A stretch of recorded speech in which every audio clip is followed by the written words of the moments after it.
Now you've heard Sweet Baboo do Bounce from 2014. I'm Marc Riley, and over now to one of Steve's oldest mates, which will be Hugh H. Hawkline. Hello, mate. Hi, Marc.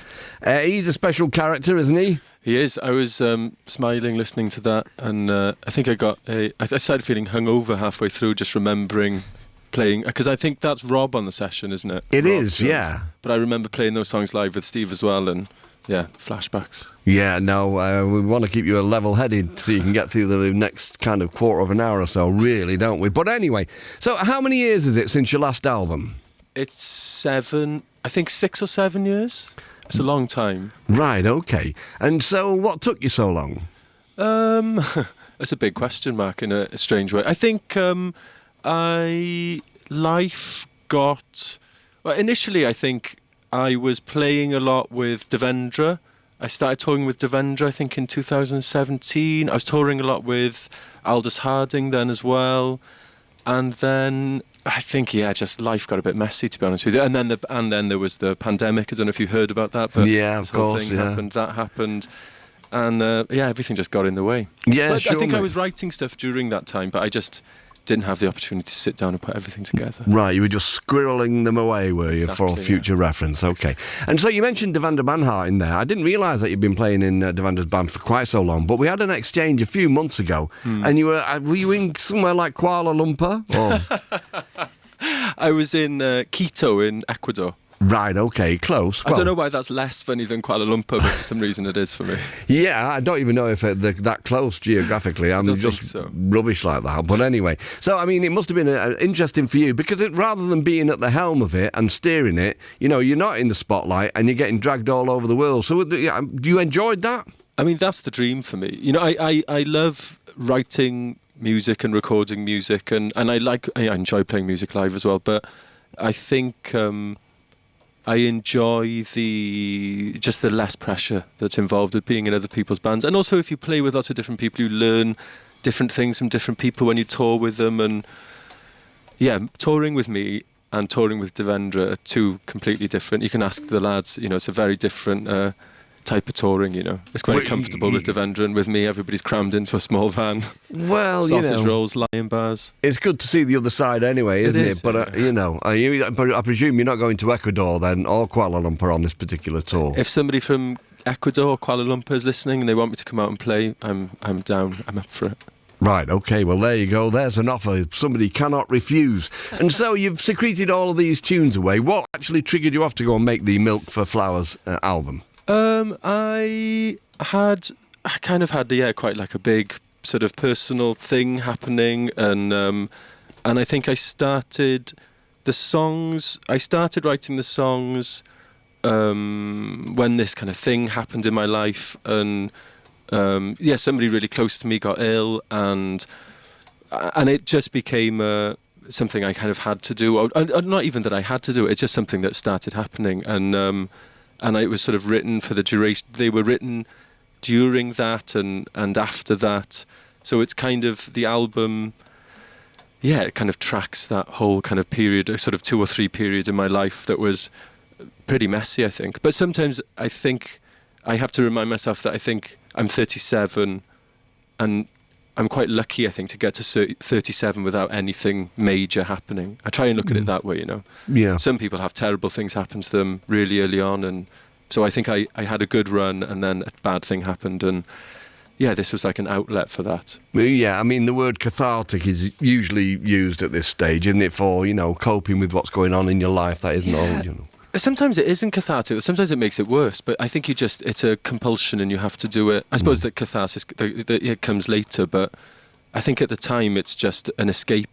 It's odd because you're escaping from something by looking at it really closely, which is a really weird thing to do. It's like, I want to escape this thing, so I'll turn to music. But then I'm going to write music about this thing. So it's a kind of strange place to run away to, really. I suppose so. I mean, most people have been through some trauma in their life, haven't they, as you say. But I mean, it must help you come to terms with it then. Yeah, I think so. And I think it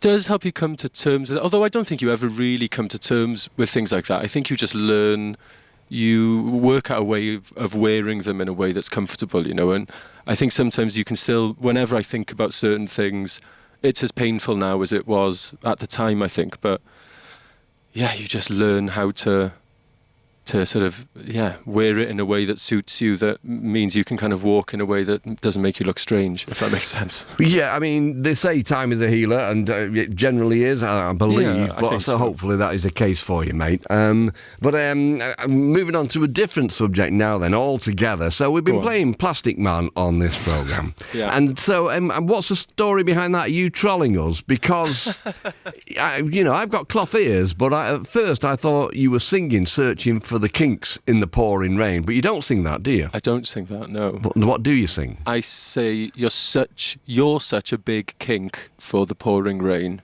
Right, you see. Now, you know that the Kinks have got a song called Plastic Man. Yeah, I didn't know. I mean, I feel like I should say that I did know that, and that the song is a reference to the Kink, but actually I genuinely didn't know that the Kinks... And what was weird, you were telling me about Marky Smith wrote... Elastic Man. Well, he wrote Plastic Man originally and then changed it to Elastic Man, and he loved the Kinks, and so he knew about Plastic Man, and I think he probably just thought, oh no, I can't take their tune. So you're not in the same boat at all then? No, but I think when I was writing this, I was thinking about Elastic Man as a good, song title, and thinking...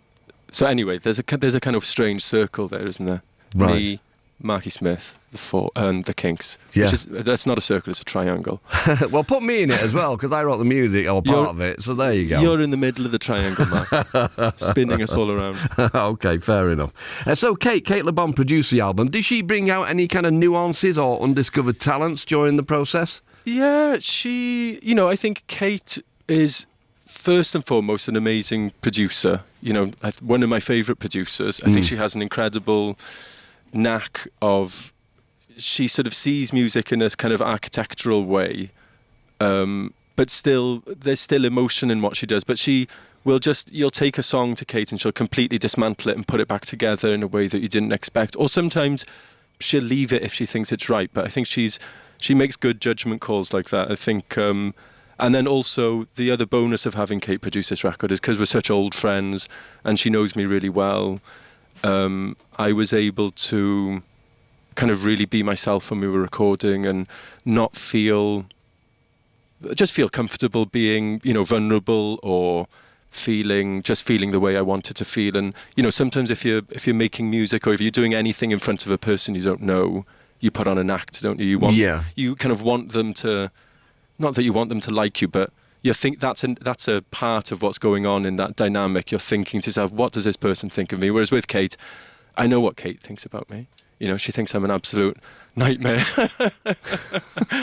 You can just be honest with her. Exactly, you can be honest. Kate, Steve and I we talk about this. The three of us are absolutely horrible to each other, but in a way that only true friends can be. We're absolutely horrible to each other about each other's music, but in a loving, nice way, But I have witnessed that with Steve, Sweet Laboo, and Kate. Most certainly, it's almost like a bickering brother and sister. I think we're like three very strange triplets. Right. Okay. Maybe that's a future band. So we don't know what the weather's like, and we're hoping that either you stay in Manchester tonight. You're desperate for me to stay in Manchester, Mark. Have you got something planned? I have, but it doesn't involve you. I'm going to watch Personal Train at the Castle, but I just don't want you driving back through the raging snow. But anyway, it's none of my business to an extent. But anyway, you are playing in Cardiff tomorrow night. I am, yes. Club.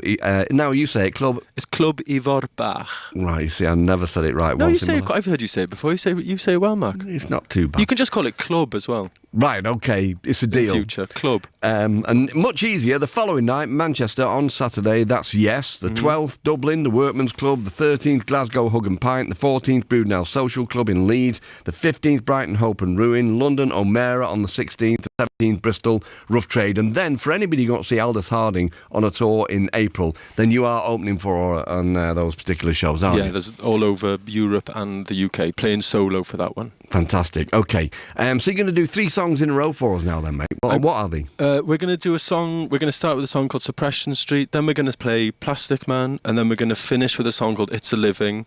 But I feel like I need to give everybody a heads up that between the first and the second song, I need to change guitar. It's going to take about 20 to 30 seconds. So the band is just going to do some kind of incidental blues music once I switch over. Fabulous, just what we want. Yeah. Okay. All right then, Hawkline live in session.